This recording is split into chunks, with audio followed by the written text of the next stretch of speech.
असं कोणच नसेल की ज्याला पॅटीस आवडत नसेल. तर आजची खास रेसिपी पॅटीसची आहे. तर सगळ्यात आधी आपण एक मसाला काढू. तर हिरवी मिरची, आलं, लसूण, कोथिंबीर, 1 चमचा धने, अर्धा चमचा बडीशेप, मीठ घालून मिक्सरला वाटून घ्यायचे. आता उकडलेले बटाटे असे मॅश करून घ्यायचे. गरम तेलामध्ये मोहरी, जिरं, कढीपत्ता, वाटलेला मसाला चांगला परतून घ्यायचा. हळद टाकायची, मॅश केलेले बटाटे टाकायचे, चवीनुसार मीठ टाकायचं आणि भाजी चांगली मिक्स करून घ्यायची. आता भाजी थंड होते तोपर्यंत आपण बेसनचं बॅटर तयार करून घेऊ. तर इथं बघा मी 2.5 कप बेसन घेतले. थोडीशी हळद, ओवा असा हातावरती रगडून टाकायचा. चवीनुसार मीठ टाकायचं, पाणी टाकून बॅटर तयार करून घ्यायचं. जास्त घट्ट नाही आणि जास्त पातळ पण नाही, मीडियम असं बॅटर तयार करून घ्यायचं.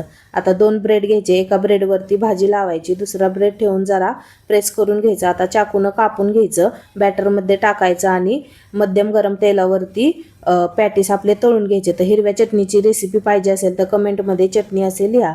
तर आपले पॅटीस आता तळून झालेले आहेत. तर कशी वाटली रेसिपी ते नक्की कमेंट करून सांगा आणि चॅनलला नक्की सबस्क्राईब करा. बाय, धन्यवाद.